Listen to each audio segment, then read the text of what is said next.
जम्मू कश्मीर में कल तक बिगड़े रहेगा मौसम के तेवर। शनिवार 11 फरवरी को मौसम साफ होने की संभावना। जम्मू श्रीनगर हाईवे पर बाधित हो सकता है यातायात।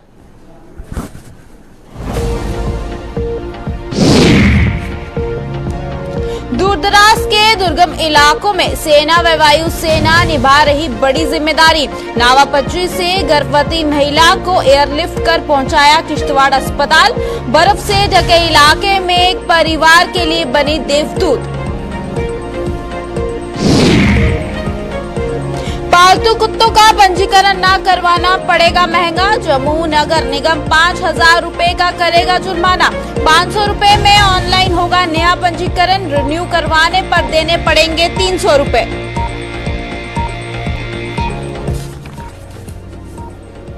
नमस्कार, जम्मू कश्मीर का ये बुलेटिन देख रहे हैं आप और मैं हूं आपके साथ तंदीप कौर। चलिए शुरुआत करते हैं बुलेटिन की। जम्मू कश्मीर में कल यानी 10 फरवरी तक मौसम के मिजाज बिगड़े रहेंगे। पहाड़ी इलाकों में बर्फबारी और मैदानी इलाकों में बारिश के बाद मौसम के तेवर अब शनिवार 11 फरवरी से ही सुधरने की उम्मीदें हैं। मौसम विभाग के विशेषज्ञ सोनम लोटस ने बताया कि इस अवधि में जम्मू श्रीनगर हाईवे पर भी मौसम का असर देखा जा सकता है। फिलहाल पहाड़ों पर भारी बर्फबारी की संभावना है और कई जगहों पर हिमस्खलन का आदेश भी वो जताया जा रहा है। वहीं पर लिहाजा पहाड़ी इलाकों में रहने वाले लोगों को एहतियात बरतनी चाहिए।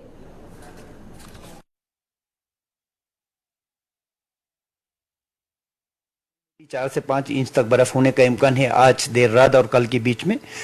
तो फिर इसी तरह जम्मू रीजन में भी बारिश होंगे। बनिहाल रामबाद बटोड़ एक्सिस जहाँ पे नेशनल हाईवे जाते हैं वहाँ पे भी बारिश, अभी हल्की बारिश हो रहा था।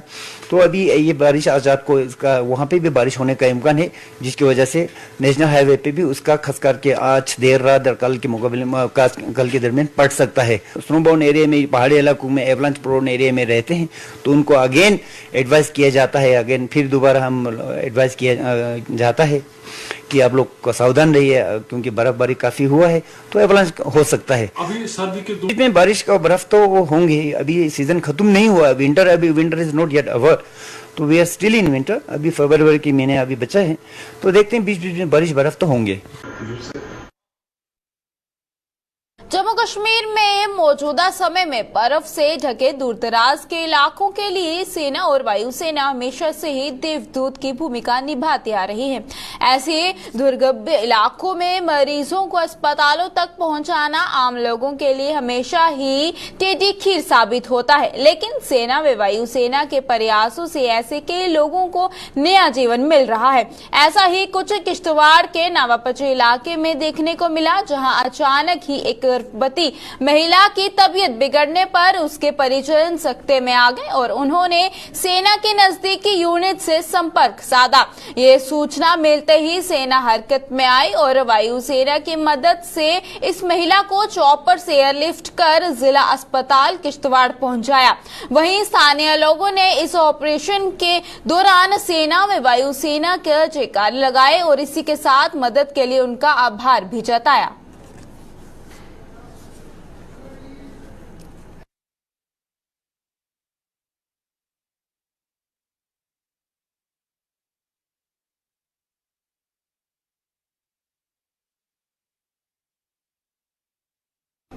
जम्मू नगर निगम के अधीन आने वाले इलाकों के निवासियों के लिए पालतू कुत्तों का पंजीकरण अनिवार्य कर दिया गया है।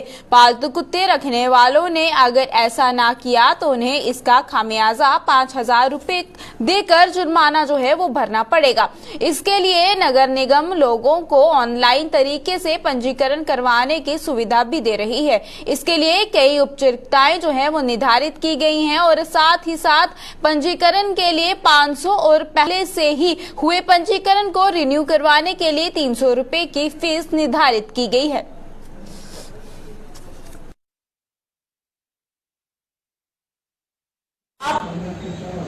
www.jansugam.jk.gov.in पे लॉगिन करें। वहां पे आप अपना रजिस्ट्रेशन करें, अपना यूजर आईडी और अपना पासवर्ड क्रिएट करें। फिर इसी यूजर आईडी और पासवर्ड को लेके आपने फ्री जो आपको सर्विसेज इस वेबसाइट से प्रोवाइड की जाती है, उसमें पेट डॉग रजिस्ट्रेशन की एक सर्विस है जो कि आपके लैपटॉप पे पॉपअप होता है। आपने उसको क्लिक करना है और उसमें लॉग इन करना है। उसमें लॉग इन करने के बाद आपने अपने पेट डॉग के पिक्चर्स, ओनर ने अपने आधार कार्ड की फोटोज और जो आपका एंटी रेबीज वैक्सीनेशन का सर्टिफिकेट होता है, आपने इन तीनों चीजों को अपलोड करना है। इनको अपलोड करने के बाद आपने रजिस्टर कराने के लिए 500 रुपीज की पेमेंट करनी है, 500 रुपया की पेमेंट करनी है। और अगर आपका रिन्यूअल है पेट डॉग का रजिस्ट्रेशन का, तो आपने 300 रुपीज पे करना है। ये फी जो बताई गई है ये एनुअल चार्जेस हैं। आपने अपने पेट डॉग का registration with in 1 month of stipulated time, एक विंडो आपके लिए दी गई है, उसमें करवाना है। अगर कोई जम्मू निवासी ऐसा नहीं कर पा रहे हैं या फॉल्टेड है इसमें, तो इस बार हमारे पास प्रोविजंस हैं चालान के, जो कि अप टू ₹5,000 हो सकते हैं, चाहे वो डायरेक्ट चालान हो चाहे वो कोर्ट के थ्रू हो। तो इस सब से को अवॉइड करने के लिए हम आप सबसे रिक्वेस्ट करते हैं कि आप जल्द से जल्द अपने पेट डॉग को जम्मू म्युनिसिपल कॉर्पोरेशन से रजिस्टर करवाएं।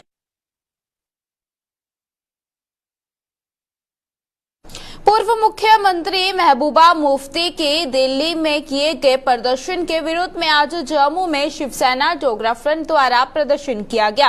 प्रदर्शन की अगुवाई कर रहे शिवसेना डोगरा फ्रंट के प्रधान अशोक गुप्ता ने महबूबा मुफ्ती पर निशाना साधते हुए कहा कि उनकी पार्टी और उनके नेताओं द्वारा भी सरकारी जमीनों पर अवैध कब्जा किया गया है और आज वो सरकार की इस मुहिम पर सवाल उठा रहे हैं। उन्होंने कहा है कि महबूबा के पांव से सियासी जमीन खिसक चुकी है, जिसको बचाने के लिए अब वो इस तरह के प्रदर्शन कर रही है।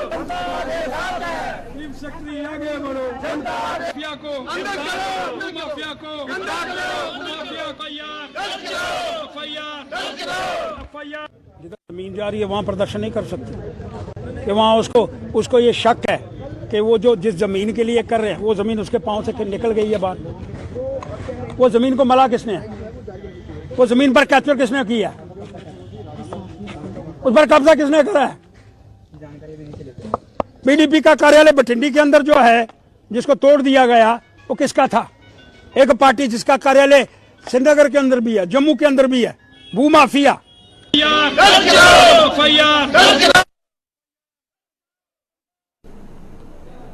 एनवाईसी मुलाजिमों ने आज लगातार 40वें दिन जम्मू में प्रदर्शन कर प्रशासन से उन्हें नियमित करने की गुहार लगाई।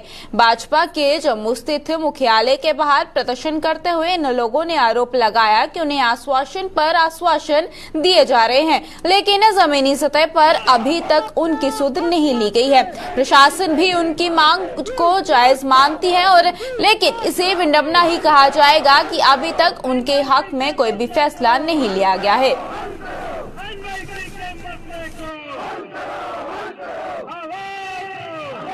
आपका बहुत बहुत शुक्रिया।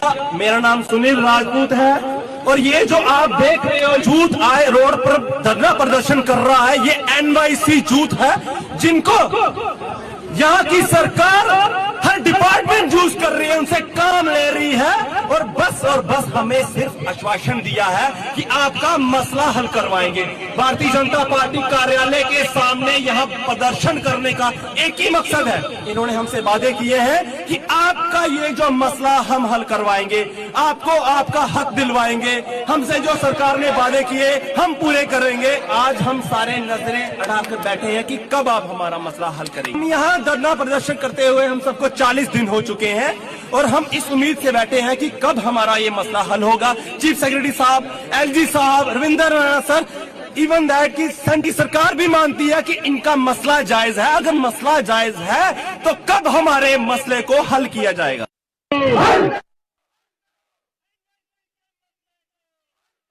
प्रोबेशनल पीरियड 7 साल से घटाकर 5 साल करने की मांग को लेकर एवरेज के टीचरों का भी 54 दिन के ऐसे आंदोलन जो है वो जारी है और जम्मू में आज भी प्रदर्शन करते हुए इन टीचरों ने सरकार से उन्हें ये सुविधा देने की गुहार लगाई है। इन टीचरों के मुताबिक एक तरफ सरकार उन्हें राष्ट्रीय निर्माता करार दे रही है और दूसरी तरफ उन्हें अब सड़कों पर धक्के खाने को मजबूर होना पड़ रहा है।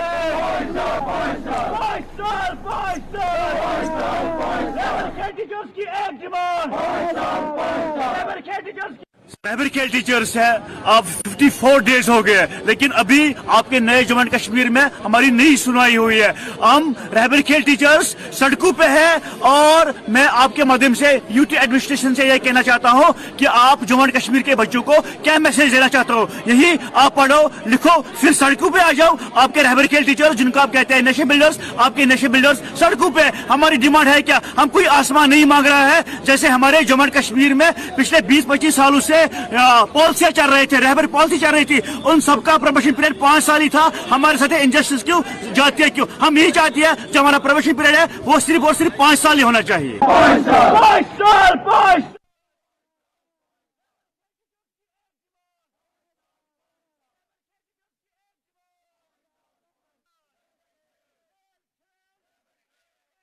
जिला कठुआ की कांग्रेस इकाई ने सरकार पर सरकारी जमीनों को खाली करने के नाम पर जम्मू कश्मीर की जनता को परेशान करने का आरोप लगाया है।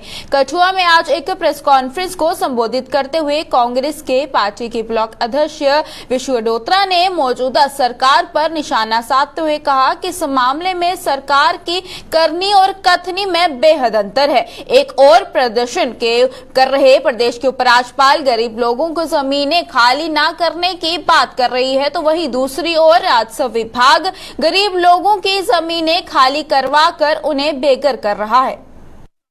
ये जो जमीन को लेकर आज हमारे जम्मू कश्मीर में ये मुद्दा चल रहा है कि जो स्टेट लैंड जमीन है वो वापस ली जा रही है लोगों से ये कहकर कि वो जमीन जो है वो गवर्नमेंट की है। लेकिन सरकार से एक सवाल ये है कि अगर आप लोग ये कह रहे हो कि ये सरकारी जमीन है, जो 50-50 साल से लोग उसी जमीन के ऊपर रह रहे हैं, 2-2 कमरे उन्होंने बनाए हैं या छोटी मोटी अपनी फसल वहां पर काट रहे हैं, वो लोग कहाँ जाएंगे? अगर आप ये चीज आज आपको दिखाई दे रही है तो आप आगे के लिए पहली बात तो आपकी जो आपकी बात है वो मैच नहीं हो रही है। एलजी प्रशासन जो है, एलजी कुछ और कहते हैं, उनके बयान कुछ और होते हैं, लेकिन डिपार्टमेंट कार्रवाई कुछ और कर रहे हैं। एलजी साहब कहते हैं कि हम पहले बड़ी मछलियों को देखेंगे, बड़ी मछलियों को हटाएंगे, उसके बाद छोटे जो लोग हैं हम उनको तंग नहीं करते हैं। लेकिन आप जब जमीनी स्तर पर देखते हो तो डिपार्टमेंट के जो एक्शन है, डिपार्टमेंट की कार्रवाई जो है वो कुछ और आपको दिखाई देती है।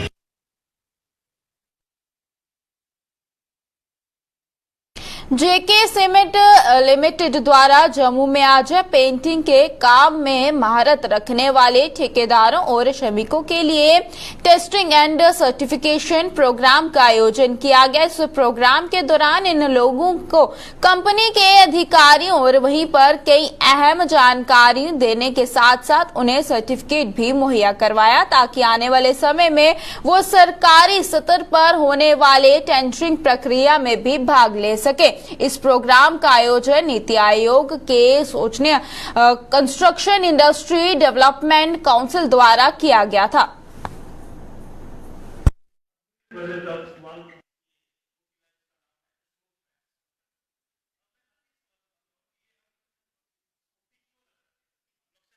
का जो हम लोगों ने ये प्रोग्राम रखा है अपने पेंट कॉन्ट्रैक्टर्स के लिए कि इनका एक टेस्टिंग एंड सर्टिफिकेशन का प्रोग्राम रखा है, क्योंकि ये एज ए स्किल लेबर काम करते हैं, लेकिन हिंदुस्तान में इनका कोई सर्टिफिकेशन नहीं होता, जबकि बाहर के देशों में आप जाइए तो ये as a skill labour certified है। तो हमने एक संस्था है construction industry development council, NITI Aayog के एजेज में है, उनके सहयोग से इनके लिए एक टेस्टिंग और सर्टिफिकेशन का प्रोग्राम रखा है।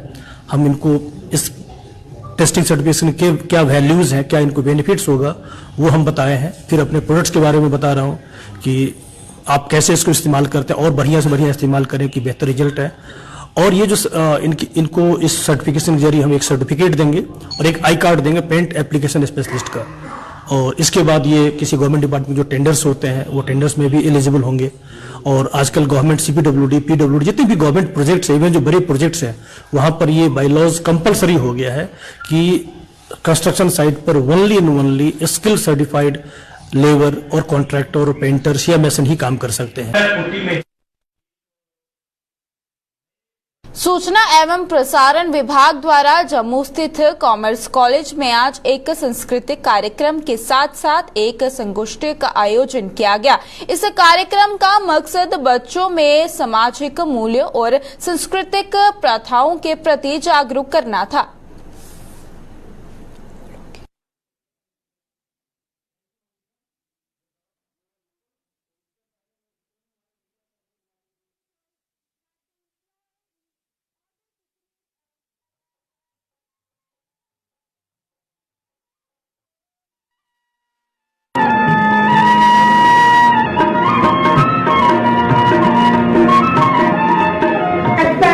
सर यहाँ पे हमारे यहाँ ये जो प्रोग्राम हो रहा है ये department of information and public relations ने ऑर्गेनाइज कराया है in collaboration with government SPMR college of commerce.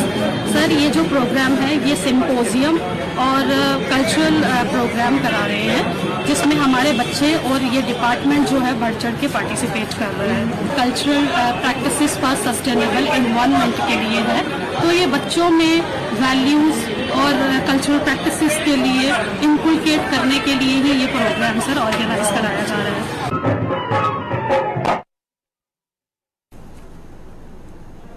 फूलों के उत्पादन को बढ़ावा देने को लेकर फ्लोरिकल्चर डिपार्टमेंट द्वारा बड़े बड़े दावे किए जाते हैं, लेकिन विभागों के इन दावों की पोल जम्मू के मड ब्लॉक के फूल उत्पादक खोल रहे हैं। मड के फूल उत्पादक का आरोप है कि विभाग की ओर से उन्हें ना तो कोई मदद मिलती है और ना ही कोई सलाह। इन लोगों के मुताबिक कई बार बीमारियों के कारण उनकी फूलों की खेती जो है वो बर्बाद हो जाती है और इसके बावजूद विभाग उनकी कोई सुध नहीं लेता। उन्होंने ये भी बताया कि विभाग के अधिकारी उनके बजाय 5 और सरपंचों के पास ही जाते हैं, जिससे उन्हें किसी भी सरकारी योजना की जानकारी नहीं मिल पाती है।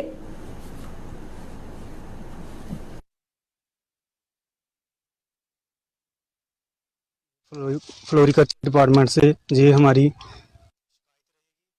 कि वो हमारे जो किसान लोग हैं तो ना तो हमारे पास फ्लोरिकल्चर डिपार्टमेंट से कोई बंदा आता है और हमारी बात को मतलब पूछता है कि हमारी फसलों में ये जो फंगस वगैरह लगी होती है या इसके कोई भी हमें जानकारी दें कि इसको ये फंगस वगैरह, क्योंकि ये अनपढ़ लोग हैं इनको तो कोई पता नहीं कि ये फंगस वगैरह क्या होती है। बिल्कुल सर, ये जो स्कीम्स है ये गांव में मतलब एक घर में बैठे उधरी स्कीम्स वगैरह बताई सर, तो हमारे तक ये कोई स्कीम्स वगैरह बारे में सर हमें तो कोई बताता नहीं, हमारे तक पहुंचता नहीं। और फ्लोरिकल्चर वाले सारे इतने मड ब्लॉक ਦੇ ਵਿੱਚ ਆਣਾ ਚਾਹੀਦਾ ਹੈ और ਗੁੰਮਰਾਹ ਕਿਉਂ ਕਰਦੇ ਹਨ। तो ਪੈਂਚੇ ਸਰਪੰਚੇ ਕੋਲ ਤੁਸੀਂ ਜਾਂਦੇ ਹੋ, ਤੁਸੀਂ ਜ਼ਿਮੀਂਦਾਰਾਂ ਨੂੰ ਇੱਕ ਪੰਚਾਇਤ ਦੇ ਵਿੱਚ ਆਈਏ, ਇੱਕ ਮੀਟਿੰਗ ਹੋਣੀ ਚਾਹੀਦੀ ਹੈ, ਉਹਦੇ 15-20 ਬੰਦੇ ਜ਼ਿਮੀਂਦਾਰ ਹੋਣਾ ਚਾਹੀਦਾ ਹੈ ਜਿਹੜਾ ਫੁੱਲ ਲਾਏਗਾ ਉਸੇ ਹੋਰ ਅੱਛੀ ਪੈਦਾਵਾਰ ਫੁੱਲਾਂ ਦੀ ਜਿਹੜੀ ਪਨੀਰੀ ਹੈ ਉਹ ਦਿੱਤੀ ਜਾ। ਕੁਝ ਜ਼ਿਮੀਂਦਾਰਾਂ ਕੋਲ ਤੇ ਐਸਾ ਬੀਜ ਨਹੀਂ ਹੈ, ਬੀਜ ਤੇ ਗਵਰਨਮੈਂਟ ਕੋਲ ਹੈ, ਗਵਰਨਮੈਂਟ ਨੇ ਦੇਣਾ ਚਾਹੀਦਾ ਸਬਸਿਡੀ ਦਾ ਉੱਪਰ ਇਹਨਾਂ ਲੋਕਾਂ ਨੂੰ ਕਿ ਸ਼ੈਲ ਇਹਨਾਂ ਦਾ ਫਾਇਦਾ ਹੋਏ। ਜਿਸ ਤਰ੍ਹਾਂ ਦੇਖੋ ਇਹ ਬੀਜ ਲੱਗੇ ਦਾ ਹੈ, ਇਹ ਫੁੱਲ ਹੈ ਇਹ ਥੋੜਾ ਛੋਟੇ ਸਾਈਜ਼ ਦਾ ਫੁੱਲ ਹੈ। ਇਹ ਹਮੇਸ਼ਾ ਜਿਹੜਾ ਫਲੋਰੀਕਲਚਰ ਵਾਲੇ ਜਿਹੜਾ ਬੀਜ ਦਿੰਦੇ ਨੇ ਉਹ ਥੋੜਾ ਮੋਟਾ ਹੁੰਦਾ ਹੈ, ਉਹਦੀ ਸਾਡੀ ਵਿਕਰੀ ਅੱਛੀ ਤਰ੍ਹਾਂ ਹੋ ਸਕਦੀ ਹੈ। ਜਿਹੜਾ ਇਹ ਲਿਫਾਫਾ ਜਿਹੜਾ ਸਾਡਾ 5 ਕਿਲੋ ਦਾ ਇੱਕ ਲਿਫਾਫਾ ਹੁੰਦਾ ਹੈ ਤੇ ਇਹ ਤਕਰੀਬਨ ਕੋਈ 250 ਦਾ ਮਿਲਦਾ ਹੈ, ਕੋਈ 300 ਦਾ ਕਰ ਚਲੀ ਜਾਂਦਾ ਹੈ। ਅਗਰ ਸਾਡੇ ਕੋਲ ਫੁੱਲ ਅੱਛਾ ਹੋਏ ਤਾਂ तकरीबन मेरे 6-7 रुपए का लिफाफा जाएगा। पुंछ जिले के मंडी तहसील के लोरन इलाके में लोहाल बेला गांव में नाले पर बना पुल लोगों के लिए सिरदर्द बना हुआ है। स्थानीय लोगों व सरपंच के अनुसार इस पुल की जर्जर हालत से कई बार प्रशासन को भी अवगत करवाया गया है, लेकिन अभी भी स्थिति जो है वो जस की तस बनी हुई है। वो अपनी जाने जो है वो जोखिम में डालकर इस पुल को पार करने को मजबूर हो रहे हैं और यहाँ कभी भी कोई बड़ा हादसा जो है वो पेश भी आ सकता है। उनके मुताबिक प्रशासन इस पुल पर नए सिरे से निर्माण के लिए टेंडरिंग प्रक्रिया पूरी करने का दावा कर रहा है, लेकिन अभी तक इसका काम शुरू नहीं हो पाया है।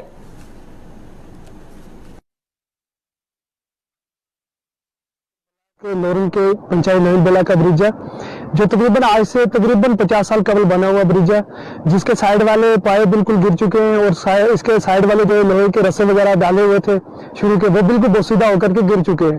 और आज यहाँ से तकरीबन 6 या 7 गांव के लोगों का आना जाना है सुबह। इसमें छोटे बच्चे स्कूल के लिए भी आते हैं, उसके बाद कोई बीमार होता है, कोई बुजुर्ग होता है, कोई कुछ होता है, तो उनके आने के लिए तो सरासर ये बहुत बड़ी मुसीबत का एक बाइस बना हुआ है। तो हमने बहुत बार इंतजामिया से गुजारिश भी की कि इस ब्रिज की हालत को बेहतर किया जाए। तो आज इस बर्फबारी के दौर में लोगों ने अपनी जेबों से 10, 5, 50 करके जमा चंदा, तो इसके साइड पे एक प्लास्टिक का रस्सा डाला। 5,000 से जायद लोगों का यही मेन ब्रिज है जो मेन रोड के साथ कनेक्ट करता है। और इस ब्रिज की हालत आज नहीं, तकरीबन आज से बहुत साल कबल भी हमने इस बारे में कहा, लेकिन इंतजामिया बिल्कुल इसकी तरफ तवज्जो नहीं कर रही है। कभी कोई बीमार हो जाता है तो चारपाई पे उठा करके 4 या 5 आदमी अगर उसको उठा करके इस ब्रिज पे चलेंगे तो मैं कहूंगा वो एक बीमार 4 साथ वाले उनकी जान का भी बिल्कुल खतरा है। इस डिजिटल इंडिया में इतना बोसीदा और इतना पुराना पुल, तो मैं कहूंगा कि सरासर इंतजामिया की तरफ से ये गरीब आवाम के साथ एक नाइंसाफी और जुल्म हो रही है। आवाम को ये इतने खतरे से और पुल सिरात की शक्ल का एक पुल इस्तेमाल करके आज दुनिया भर में लोगों को निकलना पड़ा। ये जो पुल है इसका मसला अहम है, क्योंकि मैं इंतजामिया से कहना चाहती हूँ कि 5-6 हज़ार लोग यहाँ से गुजरते हैं, तो यह बहुत खतरा है। इंतजामिया यही कहती है कि नहीं जी इसकी टेंडरिंग हुई है, ये हुआ है, वो हुआ है। आज हम काफी अरसा हो गया, 5 साल हो गए, 10 साल हो गए, ये कहते हैं कि टेंडरिंग हुई है। अगर वो टेंडरिंग हुई है तो वो ठेकेदार क्यों नहीं आ रहा है सामने, क्यों नहीं काम करवा रहा है? जब कोई हादसा होगा उस वक्त आएगा कोई इसको करने के लिए। अगर किसी को टेंडर हुआ है तो वो सामने आए, नहीं तो फिर इसका जल्दी से जल्दी काम शुरू करे। बहुत मुश्किल से बर्फबारी से बहुत मुश्किल से गुजरते हैं यहाँ से लोग, बेचारे घर में रहते हैं तो इस पुल की वजह से घर से ही नहीं निकलते, बहुत परेशानी। अब इसको रस्सा लगाया है। मैं ये अपील करना चाहती हूँ, अगर कोई ठेकेदार है, टेंडरिंग हुई है तो सामने आए वो।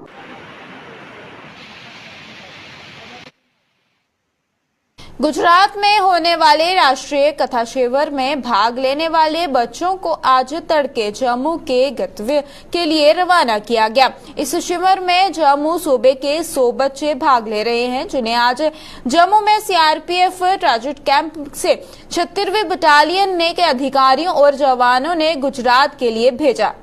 गुजरात के राजकोट शहर में आयोजित होने वाला ये शिविर 11 फरवरी से 19 फरवरी तक चलेगा, जिसमें बच्चों के संपूर्ण व्यक्तित्व विकास के लिए उनसे देश के संबंधित तमाम राष्ट्रीय एकता और साथ साथ राष्ट्रीय सुरक्षा, पर्यावरण व मानवाधिकारों आदि जैसे विषयों पर चर्चा की जाएगी। इस शिविर में भाग लेकर ये बच्चे 21 फरवरी को वापस जम्मू लौट आएंगे।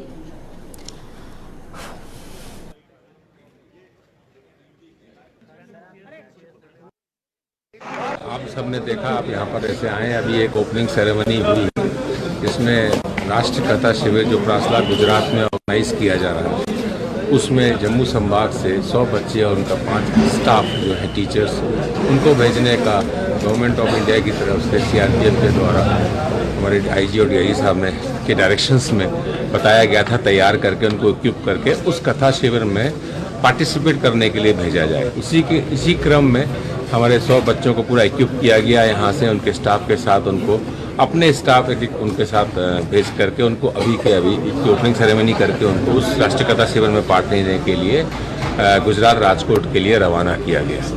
ये राष्ट्र हर साल होता है, इसमें कई चीज़ें सिखाई जाती हैं, कई इंडियन पर्सनैलिटीज़ के लेक्चर्स होते हैं, कई चीज़ों को एक्सपोजर होता है जो बच्चे वहाँ जाकर कुछ सीखते हैं। और इसी में पूरे भारतवर्ष में, पूरे इंडिया में डिफरेंट स्टेट से बच्चे भेजे जाते हैं और सभी forces NDRF, CRPF, BSF, ITB सब पार्टिसिपेट वहाँ पर करते हैं और हाईली इंफॉर्मेटिव होता है। ये 11 से लेकर 19 तक होगा और 21 को बच्चे वापस यहाँ पार्टिसिपेट करके लौट करके आएंगे। ये हमारा फर्स्ट टाइम है सीआरपीएफ की तरफ से जो हम कथा शिविर पे जा रहे हैं और हमें बहुत प्राउड फील हो रहा है कि हम गर्ल्स भी हर जगह इन्वॉल्व हो सकती हैं और this is our first time and I am very lucky कि हमें ये अपॉर्चुनिटी मिलने को, मतलब कि हमें ये अपॉर्चुनिटी मिल रही है, बिकॉज आजकल तो गर्ल्स को पीछे ही किया जाता है जहाँ भी हो कि गर्ल्स नहीं जा सकती बॉयज, बट मेरी जहाँ तक हमें सोचना चाहिए कि गर्ल्स को भी आगे करना चाहिए हमें, और यहाँ पे हमें जाने से बहुत कुछ सीखने को भी मिल सकता है। हमारा मेन एम यही रहेगा कि हम वहाँ जाके कुछ सीखें।